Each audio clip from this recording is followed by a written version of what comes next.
सदियों पुरानी बात है। उत्तराखंड के किसी पहाड़ी गांव में एक गरीब किसान का परिवार रहता था। परिवार में बस एक बेटी और एक बेटा था। किसान की पत्नी की मृत्यु हो चुकी थी। समय के साथ साथ बच्चे बड़े हो गए। बेटी बड़ी थी तो किसान को उसके विवाह की चिंता सताने लगी।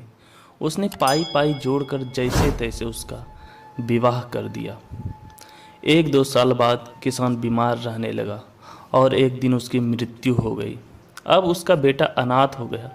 उसकी दीदी को अब भाई की चिंता सताने लगी क्योंकि उसका ससुराल भी ज़्यादा संपन्न नहीं था। तो वह अपने सास ससुर वो पति से इस बारे में बात करने में संकोच होता था।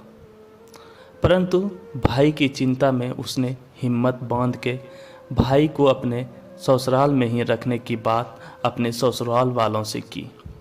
ससुराल वाले बहू की बात मान तो ली, परंतु कुछ शर्तों के साथ। शर्तें ये थी कि उसके भाई को भोजन में भूसे की रोटी और बिच्छू का साग मिलेगा।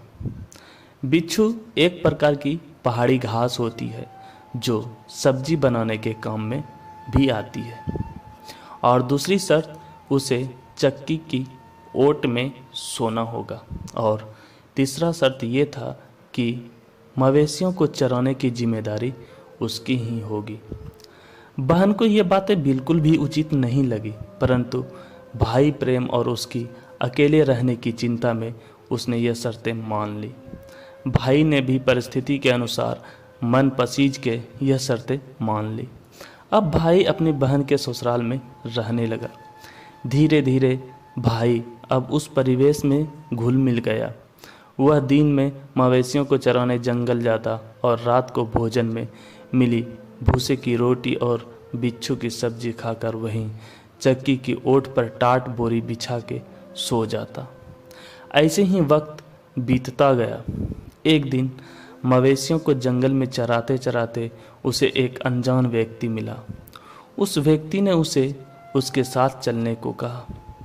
पहले तो उसने साथ आने से मना किया, परंतु जब उस अजनबी ने उसे अच्छा काम और अच्छे भविष्य का लोभ दिखाया तो वह सोचने लगा कि बहन के घर में बोझ बनने से अच्छा कहीं और काम करके धन कमाया जाए। उसने साथ चलने की हामी भर दी। शाम को जब भाई नहीं लौटा तो बहन को चिंता होने लगी। गांव में भी बात फैल गई। उसकी खोजबीन की गई। जब वह नहीं मिला तो सबने उसे मृत समझ लिया। बहन बहुत दुखी रहने लगी। उसे यकीन नहीं हुआ कि उसका भाई मर चुका है। खैर, दिन महीने साल निकलते रहे। धीरे धीरे वह अपने भाई को भुलाती रही। लेकिन तीज त्योहारों में जब आस पड़ोस की औरतें अपने भाई से मिलने जाती या उनके भाई उनसे मिलने आते तो वह अपने भाई को याद करके आंसू बहाती। ऐसे ही समय निकलता रहा और एक दिन उसे उसके भाई का संदेश मिला। वह फूली नहीं समाई। जिसे वह मरा समझ चुकी थी वह जिंदा था। वह भाई से मिलने अपने मायके गई। घर पहुंचकर उसे भाई की संपन्नता देखकर वह आश्चर्य हुई। भाई ने उसे भूतकाल में जो भी हुआ सब बताया। दोनों एक दूसरे से मिलकर बहुत खुश हुए। भाई ने उपहार स्वरूप बहन को बहुत धन दिया, लेकिन उसकी बहन ने यह कहकर मना कर दिया कि उसे उसका भाई मिल गया, उसे अब कुछ नहीं चाहिए। जब उसने धन लेने से मना किया तो भाई ने उसे 2 गाय और 1 भैंस देनी चाहिए, तो बहन ने वह रख ली। भाई खुश हुआ कि बहन ने उसकी एक उपहार स्वीकार कर ली। उसने गाय के गले में घंटी बांध दी और बहन के साथ भेज दिया।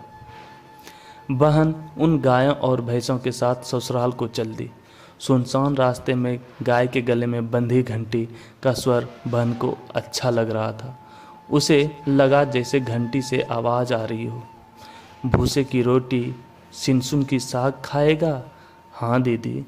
चक्की की ओठ में सोएगा? हाँ दीदी। झाड़ू की मार सहेगा? हाँ दीदी। घंटी मानो यही बातें बोल रही हो। यह सोचकर वह जोर जोर से हंस पड़ी। तो दोस्तों, आपको ये कहानी कैसी लगी? पसंद आए तो लाइक करें, और कहानी सुनने के लिए हमारे channel A to Z story को सब्सक्राइब ज़रूर कर लें, क्योंकि मैं आपके लिए ऐसी ही कहानी लाते रहता हूँ।